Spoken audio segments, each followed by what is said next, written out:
सीमा विवाद में दो देशों के बीच युद्ध शुरू हो गया है और इस युद्ध में जो देश अपने आप को असहाय कमजोर महसूस कर रहा है वह दुनिया के सभी देशों से सहायता की भीख मांग रहा है और सभी से यह अपील कर रहा है कि इस युद्ध को किसी तरह रोक लिया जाए, नहीं तो वह बर्बाद हो जाएगा।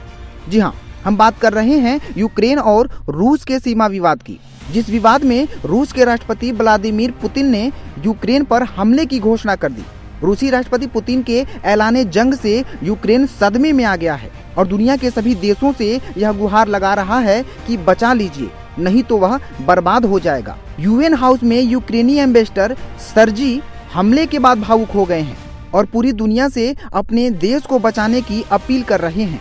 उनका कहना है कि रूस हमारे इलाके को बर्बाद करने लगा है।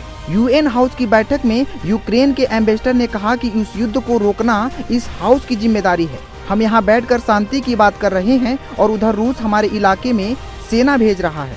आपको बता दें, यूक्रेन के गृह मंत्री ने कहा कि राजधानी कीव में रूस की तरफ से हमारे फाइटर जेट पर रॉकेट दागा गया है, जिसके बाद आपात स्थिति को देखते हुए हमने सभी एयरपोर्ट खाली करा लिए हैं।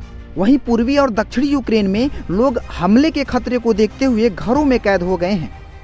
यूक्रेन के कीव एयरपोर्ट से लोगों को बाहर निकाला गया है और पूरे देश में मार्शल लॉ लागू कर दी गई है। रूस की तरफ से जैसे ही यह हमला शुरू हुआ, उसके बाद संयुक्त राष्ट्र संघ में बैठक हुई और सभी से यह अपील की गई कि मानवता के लिए युद्ध को रोकना जरूरी है। आपको बता दें, लंबे समय से सीमा विवाद में तनाव के बाद गुरुवार सुबह 5 बजे रूस के राष्ट्रपति पुतिन ने नेशनल टेलीविजन पर हमले का ऐलान किया। पुतिन ने अपने संबोधन में कहा कि नाजी सत्ता को हटाने और मिलिट्री को सही करने के लिए यह मंजूरी दी गई है। इसके साथ ही साथ रूसी राष्ट्रपति पुतिन ने कड़े तेवर में पूरी दुनिया को यह नसीहत देते हुए कहा कि किसी ने भी दखल दिया तो अंजाम बहुत बुरा होगा। आपको बता दें, रूसी राष्ट्रपति पुतिन का यह इशारा ताकतवर देश अमेरिका और नाटो फोर्सेस की तरफ था। इस तरह की नसीहत को देखते हुए हम यह अंदाजा लगा सकते हैं कि दो देशों के बीच यह युद्ध कितना भयावह होगा। अगर इसको न रोका गया तो अंजाम बहुत बुरा होगा।